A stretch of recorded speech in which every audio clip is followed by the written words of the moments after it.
Bulletin की शुरुआत करेंगे और सबसे पहली खबर जो है वो मध्य प्रदेश से आ रही, जहां पर कांग्रेस पर इंतखाबी ज़ाब्ते अखलाक की खिलाफ वर्जी का इल्जाम लगा है। तस्वीरें आपको दिखाएंगे किस तरीके से तमाम लोगों को इकट्ठा करके एक मंदिर में हलफ दिलाया जा रहा है कि आप कांग्रेस को ही वोट करना है। ये तस्वीरें मध्य प्रदेश की हैं, जहां पर आपको बता दें कि कांग्रेस के लीडरान पर इंतखाबी ज़ाब्ते अखलाक की खिलाफ वर्जी का इल्जाम लगा है। तस्वीर आप टीवी स्क्रीन पर इस वक्त देख रहे हैं। यूथ कांग्रेस के जिला सेक्रेटरी हैं जो ब्रिज राज तिवारी इनका नाम बताया जा रहा है। इनके जरिए नौजवानों से इज्तिमाई तौर पर हलफ दिलाया गया, जिसका वीडियो वायरल हो रहा है, जिसमें कांग्रेस उम्मीदवार आलोक चतुर्वेदी ने नारे भी लगाए। डिस्ट्रिक्ट इलेक्शन ऑफिसर ने इस मामले में जांच का हुक्म सादिर कर दिया है। व्यक्ति को नहीं चुनेंगे जो हमारे लिए कुछ नहीं कर सका। हम इस भ्रष्ट भारतीय जनता पार्टी की सरकार को जड़ से उखाड़ फेंकेंगे। आशीष पांडे की बात कर लेते हैं, जिसने कुछ देर कबल ही सरेंडर किया है दिल्ली के पटियाला हाउस कोर्ट में। आपको बता दें कि 14 अक्टूबर के दिन आशीष पांडे के जरिए एक जोड़े को धमकाने और गाली गलौज करने का उस पर इल्जाम था, जिसकी वीडियो जो है वो सोशल मीडिया पर वायरल हो रही थी। और आज आपको बता दें कि आशीष पांडे ने पटियाला हाउस कोर्ट में सरेंडर किया है। अब देखना ये होगा कि दिल्ली पुलिस आशीष पांडे को लेकर रिमांड मांगती है या नहीं। आपको बता दें कि 14 अक्टूबर का ये पूरा मामला है। एक 5 स्टार होटल में आशीष पांडे, जो कि बीएसपी के साबिक रुकने पार्लियामेंट का बेटा है, उसकी जानिब से ये वाकया सरजद हुआ था। दिल्ली के पटियाला हाउस को में आज इसने सरेंडर किया है। और ये दिल्ली के 5 स्टार होटल की तस्वीरें हैं, जहां पर ये मामला सामने आया था और उसके बाद सोशल मीडिया पर ये वीडियो खूब वायरल हुआ था। और उसके बाद दिल्ली पुलिस ने जगह जगह कार्रवाई करते हुए आशीष पांडे की तहकीकात में छापेमारी की थी और तभी से आशीष पांडे मफरूर था। और आज दिल्ली के पटियाला हाउस कोर्ट में आशीष पांडे ने खुद सुपुर्दगी की है और खुद सुपुर्दगी करने से पहले, सरेंडर करने से पहले उसने एक बयान जारी किया है, ऑडियो वीडियो बयान है। उसने कहा है कि मैं बेकसूर हूं और क्या कुछ कहा उसने अपने इस वीडियो पैगाम में। आइए आपको सुनाते हैं। मैं इसको डिनाई नहीं कर रहा हूं कि उस दिन रात को एक घटना हुई थी। मुझे इसकी जानकारी 2 या 3 दिन बाद पता लगी थी जब वो वीडियो वायरल हुआ। लेकिन उस घटना को सिर्फ एक पक्ष के द्वारा ही दिखाया जा रहा है, उनके समर्थन में दिखाया जा रहा है। अगर इसको पता लगाया जाए कि उस दिन रात को क्या हुआ था, सीसीटीवी फुटेज दिखाया जाए, ये देखा जाए कि लेडीज़ टॉयलेट में कौन घुसा हुआ था, वहाँ से बाहर निकल के किसने किसको धमकी दी थी। जी हाँ, ये भी सारी चीज़ें देखने वाली हैं। जब बाहर निकले, मैं उसको भी मानता हूँ कि मैं गाड़ी से सुरक्षार्थ अपना लाइसेंस वेपन लेके गाड़ी से निकला था। मैंने ना उसको दिखाया है ना उसके ऊपर ताना है। वेपन मेरे पैर के पीछे साइड में पूरे टाइम मेरे साथ था। आप लोग मुझको बोल रहे हैं कि मैंने उस लड़की से अभद्रता की, उसको पिस्टल दिखाई, उसको धमकी दी। मैंने उस लड़की को एड्रेस तक नहीं किया, मैंने उससे बात नहीं की, मैं उसकी तरफ मुखातिब तक नहीं हुआ। उसने मुझे धक्का दिया, उसने मुझे अपने हाथों से अश्लील इशारे किए, उसके फ्रेंड ने मेरे को उल्टी सीधी बातें बोली। खैर, ये सारी चीज़ें मैं पुलिस को अपना बयान में बताऊँगा। दूसरी रही बात, मुझे अपने देश की न्यायिक प्रक्रिया में पूरा भरोसा है। सबरीमाला मंदिर में लगातार मुखालिफत की जा रही है। आपको बता दें कि हालिया दिनों में सुप्रीम कोर्ट ने सबरीमाला मंदिर में दाखिले की इजाजत दी थी, जिसकी मुखालिफत बड़े पैमाने पर की जा रही है। और सबरीमाला मंदिर में एक कमेटी जो बनाई गई है वो एहतजाज कर रही है, और जिसको लेकर हम देख रहे हैं कि आज उनकी जानिब से हड़ताल की कॉल दी गई है। और इसकी मुनासिबत से सरकारी बसें भी बंद हैं। रियासत गिर ये हड़ताल की कॉल दी गई है। सबरीमाला प्रोटेक्शन कमेटी ने ये हड़ताल की कॉल दी है। हड़ताल के मद्देनजर SRTC खदमात भी मुअत्तल कर दी गई हैं और पुलिस ने कई एहतजाजियों को कहा जा रहा है कि हिरासत में लिया है। बुध को एहतजाज के तौर पर एक सरकारी बस में तोड़फोड़ भी की गई थी और साथ ही साथ सहाफियों को भी निशाना बनाया गया था। एक जर्नलिस्ट न्यूज़ 18 की, जिन्हें भी निशाना बनाया गया था और उनकी कार पर तोड़फोड़ की गई थी। It is the Sarkar sponsored 144. Here the government is trying to ruin the temple. That is why we are not ready to obey this government policy. Sir, it is not the government's order. It is the Supreme No. Court. It is the reason. The reason is the government. This area. The reason behind this judgment is the government. Government is responsible for this judgment. But the government is the opponent, and the government is opposed to the entering of the old age of women. That is why this statement. Government didn't protect the temple. Can you introduce yourself? I am State President Leo Morcha Kerala. BJP. BJP Youth Wing State President. We are already after them, and we will do, and as per the law, we will do. How about these places? Will you allow anybody to protest? No. We will not allow. We will not allow. We will not allow to anybody to protest. और आगे बढ़ लेते हैं और बात करेंगे अब RSS की। आज आपको बता दें कि आरएसएस अपना यौम तासीस मना रही है और इस यौम तासीस तकरीब से मोहन भागवत जो कि आरएसएस के चीफ उन्होंने खिताब किया। उन्होंने कहा कि अगर सियासत नहीं होती तो अयोध्या में राम मंदिर बन जाता, और राम मंदिर बने जाने को लेकर एक बार फिर से उन्होंने बयान दिया और साथ ही साथ कहा कि अगर कोई हमला हम पर करता है तो हमें इतना मजबूत होने की जरूरत है कि कोई जुर्रत भी ना कर पाए हम पर हमला करने की। इसके अलावा क्या कुछ उन्होंने कहा, आइए आपको सुनाते हैं। दुनिया में हमारे शत्रुता करने वाले लोग हैं, कम से कम उनसे बचे रहने का उपाय तो करना ही पड़ेगा, क्योंकि दुनिया के साथ अपनी भद्रता कायम रहे इसलिए हम अपने में कई प्रकार के परिवर्तन लाते हैं। हमको बचना तो पड़ेगा ही, और बचने का सबसे अच्छा तरीका यह रहता है कि इतना बलवान बने कि आक्रमण करने वालों को हिम्मत ही ना हो। लड़ाई करनी पड़ती है, लेकिन जब करनी पड़ती है दोनों ओर के लोग मरते हैं,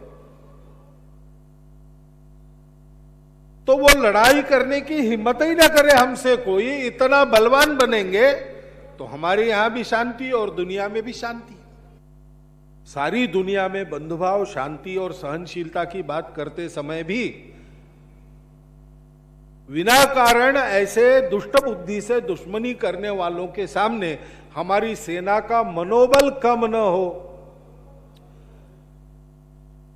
और हम अपने बल का प्रदर्शन दुष्टों के सामने करते हैं, लेकिन ऐसा न हो कि हम युद्धखोर है।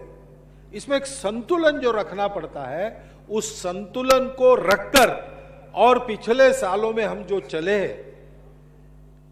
संपूर्ण भारत की हाल के वर्षों में दुनिया में प्रतिष्ठा बढ़ी है, उसके कारणों में ये भी एक कारण है कि हम ऐसे चले हैं और हम आगे बढ़ रहे हैं।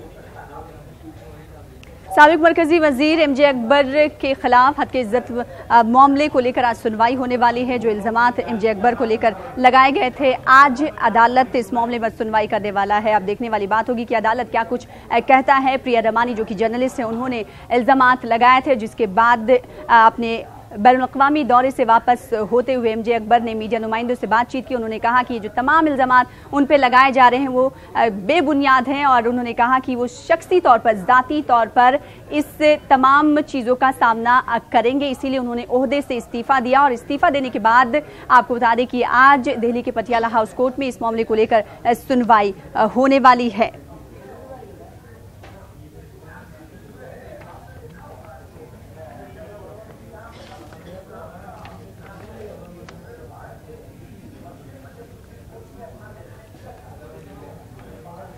और अब खबर मुंबई से है, जहां पर एटीएम को क्लोनिंग करने की एक मशीन बरामद की गई है और साथ ही साथ गिरोह को भी 2 मुलजिमीन को गिरफ्तार किया गया है। इस मामले में पुलिस कह रही है कि मजीद तफ्तीश करेगी, और क्लोनिंग करने के साथ ही साथ कई अशिया भी बरामद की गई हैं इन मुलजिमीन के पास से। और एटीएम क्लोनिंग करने वाली हाईटेक मशीन कहा जा रहा है कि मिली। इसके साथ ही पुलिस ने मुलजिमीन के पास से नकली एटीएम कार्ड, स्कैमर, माइक्रोग्रेडर, क्लिपिंग मशीन समेत दीगर अशिया जब्त की है। मशीन तैयार करके वो शायद मॉल में या कुछ हॉस्पिटल्स, कुछ भी जो भी शॉपिंग सेंटर्स है उसमें उनका मशीन लगाते। नॉर्मल जो कस्टमर आता है उनका जब भी कार्ड इनके मशीन पे स्वाइप हो जाता है, इनका पूरा डेटा या पूरा रिकॉर्ड हो जाता है। एग्जांपल मैग्नेटिक स्ट्रिप, उनका कार्ड नंबर, वो सब रिकॉर्ड होके ये डेटा कंप्यूटर में लेते हैं। इनका पास एक सॉफ्टवेयर है, वो भी हमने रिकवरी किया है। वो सॉफ्टवेयर में सब डेटा निकाल के ये खुद उनका क्लोन करते हैं उनका एटीएम कार्ड। ये जब क्लोन हो जाता है तो सेम एटीएम कार्ड लेके दूसरे स्टेट में या दूसरे सिटी में जाके ये पैसा विड्रॉ करते हैं। अभी हमने 2 लोगों को गिरफ्तार किया है। महाराष्ट्र के मराठवाड़ा में लगातार पानी की किल्लत हो रही है और किसान वहां पर आलूदा पानी पीने पर मजबूर हैं। इसकी गुहार लगातार वो इंतजामिया से भी लगा रहे हैं और सरकार से लगा रहे हैं। उनका कहना है कि यहाँ पर पानी की सहूलियात मुहैया कराई जाए ताकि उन्हें आलूदा पानी पीना ना पड़े।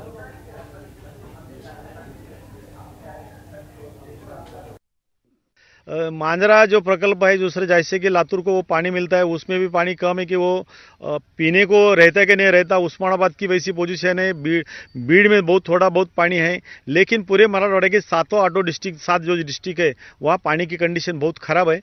अब जहाँ हम खड़े हैं वो औरंगाबाद के नज़दीक टेम्बापुरी डैम बोल के डैम है, उसकी 1 TMC पानी की कैपेसिटी है। इसका कैचमेंट एरिया भी बहुत बड़ा है, लेकिन 3 साल से ये डैम में पानी आया नहीं है। हमने हमारी खेती में कपास, मक्का और बाजरा वगैरह पेरा था, लेकिन इस साल इसके अकाल के कारण से कुछ भी नहीं आया है और गए 3 से 4 साल से हमारी तरफ बारिश भी नहीं हुई। हम जहाँ खड़े हैं टेमापुरी डैम है और यहाँ पे डैम में है, लेकिन डैम भी पूरा खाली है, इसमें 0% पानी है और अभी जानवरों को चरने के लिए कुछ भी नहीं है। जो कुछ था वो भी अब अक्टूबर हिट के कारण खत्म हो गया है और इधर के जानवर की और लोगों की बहुत बेकार कंडीशन है। मध्य प्रदेश के छतरपुर की करेंगे। आपको बता दें कि मध्य प्रदेश में जिस तरीके से इंतखाबी ज़ाब्ते खिलाफ नाफिज है और इस बीच कांग्रेस पर इंतखाबी ज़ाब्ते की खिलाफ वर्जी का इल्ज़ाम लगा है। कांग्रेस के एक यूथ लीडर के ऊपर ये इल्ज़ाम लगा है। आपको बता दें कि यहाँ पर तमाम लोगों से हलफ दिलाया गया कि आप कांग्रेस को ही वोट दें।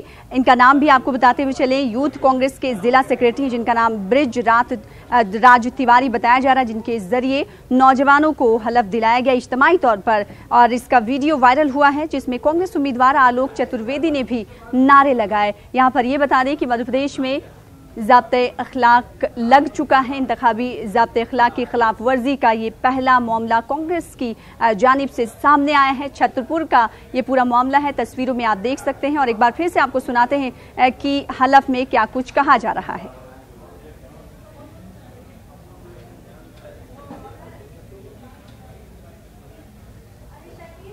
और इस खबर पर मजीद अपडेट हासिल करेंगे, रुख करेंगे छतरपुर का। हमारे साथ हमारे नुमाइंदे भी जुड़ चुके हैं। सुनील क्या कुछ है पूरा मामला? अगर बात इलेक्शन कमीशन की जाए तो क्या कुछ कहा गया है उनकी जानिब से? हम देख रहे हैं कि इंतखाबी ज़ाब्ते खिलाफ नाफिज है मध्य प्रदेश में।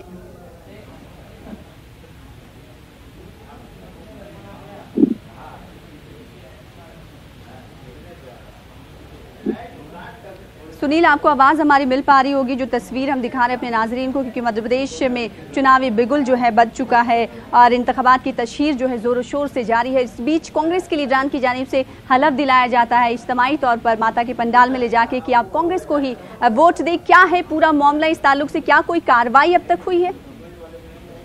जी सर, मैं बता दूं, जो पूरा मामला है 28 नंबर वार्ड का बताया जा रहा है, जहां पर युवक कांग्रेस की महासचिव ब्रिज राज तिवारी और माता के पंडाल में पहुंचे थे और वहां कुछ युवाओं को इकट्ठा किया। उसके बाद उन्हें वहां पर शपथ दिलाई गई कि इस बार जो कांग्रेस की सीट आना चाहिए और बीजेपी को यहाँ से अपन को जड़ से उखाड़ फेंकना है। इसको पूरे मामले को लेकर जो है बीजेपी ने ये कहा कि खुला जो है आचार संहिता का उल्लंघन है और इसकी हम शिकायत जो है चुनाव आयोग से करेंगे। वहीं जब हमारी निर्वाचन जो अधिकारी उनसे बात हुई तो उन्होंने इस पूरे मामले को लेकर जांच के आदेश कर दिए। जी सर। जी, इसके अलावा अगर कांग्रेस लीडरान की जानिब से कहा जाए तो कुछ बड़े नेता ने इस ताल्लुक से कुछ कहा है इस मामले पर?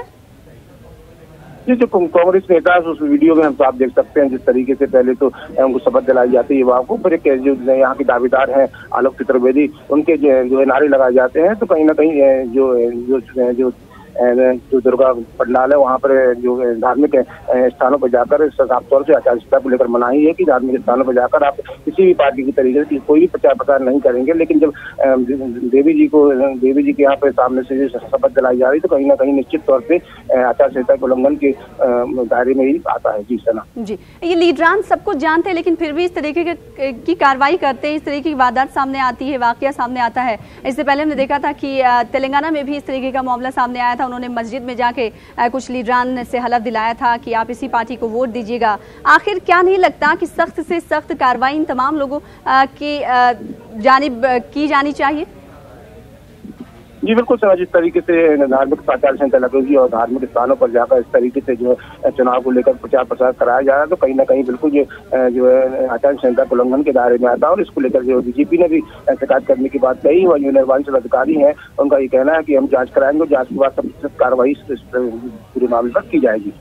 जी बेहद शुक्रिया सुनील हमारे साथ जुड़ने के लिए और अपडेट फराहम करने के लिए। तो हमारे साथ हमारे नुमाइंदे खुद जुड़े हुए थे सुनील उपाध्याय, उन्होंने कहा है कि इस ताल्लुक से यकीन दहानी कराई गई है और बीजेपी ने भी इसकी शिकायत की थी और जिस पर सुनते हुए जिसको कहा गया है कि इस पर कड़े से कड़े इकदाम किए जाएंगे और इस को लेकर कार्रवाई की जाएगी। और अब आगे बढ़ लेते हैं, एक खबर आपको देंगे जहां पर ट्रेन हादसे का शिकार होते होते बच गई। कहा जा रहा है कि ट्रेन के जो डब्बे हैं वो पटरी से उतरे, 2 डब्बे पटरी से उतर जाते। ये तस्वीर टीवी स्क्रीन पर आपको दिखा रहे हैं जिसमें आप देख सकते हैं किस तरीके से बड़ा हादसा होते होते टला है। मध्य प्रदेश के झबुआ का ये पूरी ये खबर है। हादसे में ट्रक ड्राइवर की कहा जा रहा है कि मौत हो गई है। रेलवे क्रॉसिंग को पार कर रहा था ट्रक ड्राइवर और उसके बाद उसकी मौत हुई है। मुंबई के दरमियान कहा जा रहा है कि ये रूट जो जा रही थी ट्रेन की, उस दरमियान ही ये हादसा पेश आया है। और वक्त की अगर बात करेंगे तो आज सुबह तकरीबन 7 बजे ये वाक़या पेश आया है और एक ट्रक जो है क्रॉसिंग गेट को तोड़कर हजरत निजामुद्दीन त्रिवेंद्रम राजधानी एक्सप्रेस बोगी से जा टकराया। हादसे में ट्रक ड्राइवर की मौत हो गई है। हादसा हुआ है आज सुबह थानला झाबुआ मार्ग पे सजेली फाटक के ऊपर, फाटक बंद था। उस समय एक जो ट्रक है उसने फाटक तोड़ते हुए राजधानी एक्सप्रेस नई दिल्ली त्रिवेंद्रम को जो उसका कोच नंबर 8B है उस पर टक्कर मारी है और जो ट्रक का ड्राइवर था या ट्रक के एक व्यक्ति की डेथ हो गई है और ट्रक में और कोई नहीं उपलब्ध है। जो उससे 1 किलोमीटर आगे जाकर ट्रेन ड्राइवर ने रोकी है और ट्रेन में सिर्फ डिरेलमेंट 2 बोगियों का हुआ है, कोई बोगी पलटी नहीं है, किसी सवारी को कोई क्षति नहीं पहुंची है। ये दुर्भाग्यपूर्ण स्थिति रही, लेकिन अभी DRM भी यहाँ आ गए हैं और रिलीफ ट्रेन आ गई है। जो अगला हिस्सा है ट्रेन का उसको अगले स्टेशन पर ले जाया गया है। पिछले हिस्से के जो सवारी लोग हैं उनको जो रिलीफ ट्रेन है उसके माध्यम से वहाँ जो अगला हिस्सा पहुँच गया है उसमें पहुँचा दिया जाएगा।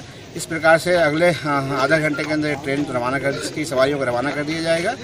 जो ट्रक है उसको भी हटाने की व्यवस्था कर ली गई है। जैसे ही ट्रेन वहां पहुंच जाती है उसके बाद में जो लाइट्स हैं उनको ऑफ करके ट्रेन के माध्यम से जो ट्रैफिक है उसको चालू कर दिया जाएगा। इलाहाबाद का नाम बदले जाने के बाद दूसरे मकामात का भी नाम बदले जाने की बातें की जा रही हैं। अब आपको बता दें कि मिर्ज़ापुर का नाम भी बदले जाने की बात कही जा रही है। ये बात आपको बता दें कि बीजेपी की लीडर रत्नाकर मिश्रा जिनका नाम उन्होंने किया है, उन्होंने कहा है कि मिर्ज़ापुर का नाम भी बदला जाना चाहिए। उन्होंने कहा है कि मिर्ज़ापुर का नाम विंध्या धाम रखा जाए, ऐसा मुतालबा उन्होंने किया है। रत्नाकर मिश्रा ने उम्मीद साथ ही साथ जताई है कि वजीर आला योगी आदित्यनाथ ने जिस तरह से इलाहाबाद का नाम तब्दील कर प्रयागराज किया है, वैसे ही मिर्ज़ापुर का नाम भी तब्दील कर विंध्या धाम रखा जाएगा। रत्नाकर मिश्रा का कहना है कि मिर्ज़ापुर ज़िला माँ विंध्यावासिनी की वजह से मुल्क और बैरून मुल्क में मशहूर है। इस वजह से इसका नाम चेंज किया जाना चाहिए, तब्दील किया जाना चाहिए। वो और ऐसी उम्मीद करते हैं कि वजीर आला योगी आदित्यनाथ इस जानिब तवज्जो देंगे। जिला में माँ विंध्यवासिनी दरबार है जो कि देश विदेश तक हर जगह विख्यात है। बाहर जाइए तो मिर्ज़ापुर के नाम से कोई नहीं जानता, लेकिन विंध्याचल के नाम से कहीं भी आप जाएंगे हर जगह लोग जानते हैं। इसलिए हमारा और तमाम लोगों का मांग है कि ज़िले का नाम बदलकर विंध्य धाम कर दिया जाए।